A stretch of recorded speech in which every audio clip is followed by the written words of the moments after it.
নমস্কার বন্ধুরা, অর্ণব কিডস চ্যানেলে সবাইকে স্বাগত। চলে এসেছি আজকে জমজমাট একটি রেসিপি নিয়ে, কুমড়ো পাতার বড়া। আপনারা কিন্তু কুমড়ো শাক অনেকেই খেয়েছেন, কিন্তু আজকে আমি কুমড়ো পাতা দিয়ে আপনাদের বড়া বানিয়ে দেখাবো।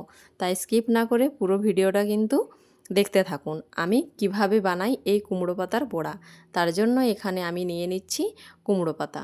দেখুন, কুমড়ো পাতাগুলো আমি খুব সুন্দরভাবে ধুয়ে নিয়েছি আর গোড়াগুলো ঠিক এরকমভাবে কেটে ফেলে দিয়েছি।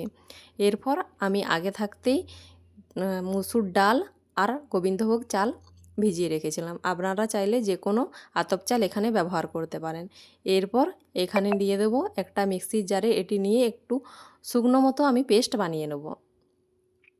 দেখুন, আমি পেস্ট বানিয়ে নিয়েছি, ঠিক এরকম হয়েছে পেস্টটা। এরপর এখানে দিয়ে দেবো একে একে গুঁড়ো মশলা। এখানে দিয়ে দিচ্ছি আমি হাফ চামচ মতো হলুদের গুঁড়ো, আর দেবো হাফ চামচ জিরের গুঁড়ো, আর দেবো হাফ চামচ ধনের গুঁড়ো, আর লঙ্কা আপনারা স্বাদ অনুযায়ী দিয়ে দেবেন। এখানে আমি হাফ চামচ মতো লঙ্কার গুঁড়োও দিচ্ছি, আর দিয়ে দেবো স্বাদ মতো লবণ। এগুলো সব একসঙ্গে আমি খুব ভালোভাবে মিশিয়ে নেব। দেখুন, এই ব্যাটারের মধ্যে আমি খুব সুন্দরভাবে এটা মিশিয়ে নিচ্ছি। আমি কিন্তু এখানে আর কোনো কিছু মশলা ব্যবহার করছি না। আমি কিন্তু খুবই সাধারণভাবে আজকে আপনাদের কুমড়ো পাতার বড়া বানিয়ে দেখাবো। এটা খুবই সহজ একটা রেসিপি, আপনারাও কিন্তু চটজলদি এটা বানিয়ে নিতে পারবেন। দেখুন, আমার মিশ্রণ রেডি হয়ে গেছে। এরপর একটা কুমড়ো পাতা এখানে নিয়ে নিলাম। এরপর অল্প অল্প মিশ্রণ নিয়ে আমি হাতে করে পুরো পাতাটার মধ্যে কিন্তু লাগিয়ে দেবো। দেখুন আমি কিভাবে লাগাচ্ছি, আপনারাও ঠিক এভাবেই বানিয়ে নেবেন। দেখুন, এক সাইড থেকে নিয়ে আমি পুরোটাই লাগিয়ে এক ধার থেকে চেপে দিলাম। এরপর এই উপর সাইডটাতেও আমি লাগিয়ে দেবো। দেখুন, আমি সুন্দরভাবে যেরকমভাবে লাগাচ্ছি আপনারাও ঠিক এরকমভাবেই লাগাবেন, তাহলে কিন্তু বড়াটা অনেক বেশি টেস্টি হবে। আর বেটারটা পুরো পাতার মধ্যে কিন্তু থেকে যাবে, তাহলে খেতে কিন্তু খুব সুন্দর লাগবে।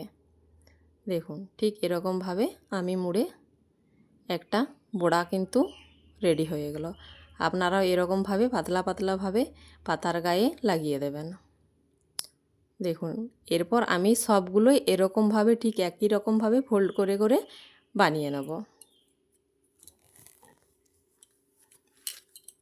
দেখুন, রেডি হয়ে গেছে এটা আমার। দেখতে পাচ্ছেন দেখতে কত সুন্দর লাগছে। দেখুন, খুব সুন্দর লাগছে দেখতে। ঠিক একই রকমভাবে আমি সবগুলো বানিয়ে নিয়েছি। দেখতে পাচ্ছেন দেখতে কত সুন্দর লাগছে। এরপর গ্যাসের মধ্যে আমি একটা প্যান বসিয়ে দেবো। দেখুন, গ্যাসের মধ্যে প্যান বসিয়ে এখানে আমি তেল গরম করতে দিয়ে দিয়েছি। আপনাদেরকে মনে রাখতে হবে তেলের আঁচটা কিন্তু মিডিয়াম টু লোয়ে থাকবে। যখন আপনি বড়াগুলো দিবেন তখন আঁচটা কিন্তু আপনাকে কমিয়ে রাখতে হবে, না হলে বড়াগুলো কিন্তু উপর থেকে ভাজা হয়ে যাবে আর ভিতর থেকে কাঁচা থেকে যাবে। সেই জন্য গ্যাসের আঁচটা মিডিয়ামে রাখতে হবে। এই বড়াগুলো যদি আপনি মিডিয়াম আঁচে ভেজে নেন তাহলে কিন্তু খুব সুন্দরভাবে ভিতর পর্যন্ত ভাজাও যাবে আর খুব মুচমুচেও হবে। দেখুন, আমার এক সাইডটা হয়ে গেছে। এরপর আমি একটা প্যাচুলা দিয়ে এটা উল্টে নিচ্ছি। দেখুন, এটা কম তেলেও কিন্তু ভাজা যায়, খুব সুন্দরভাবে চটজলদি একটা রেসিপি রেডি হয়ে যায়। আপনারা কিন্তু এটি গরম ভাতের সাথে ডাল দিয়ে আর এই বড়া থাকলে আপনাদের কিছু আর দরকার হবে না। দেখতে পাচ্ছেন দেখতে কত সুন্দর লাগছে। এই বড়াগুলো কিন্তু তাড়াহুড়া করা চলবে না, একটু সময় ধরে একটু কম আঁচে ভেজে নিতে হবে, তাহলে কিন্তু এই বড়াগুলো খেতে অসাধারণ লাগে।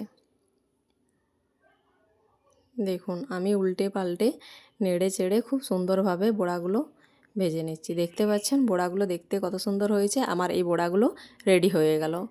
আমি এরকমভাবে সব বড়াগুলোই দেখুন বানিয়ে নিয়েছি। দেখতে কত সুন্দর হয়েছে। যদি আমার রেসিপিটি আপনাদের ভালো লেগে থাকে অবশ্যই আমার চ্যানেলটিকে সাবস্ক্রাইব করে দেবেন এবং লাইক, ফলো, শেয়ার, কমেন্ট করতে একদমই ভুলবেন না। ফিরে আসছি নিত্য নতুন রেসিপি নিয়ে। ততক্ষণ ভালো থাকুন, সুস্থ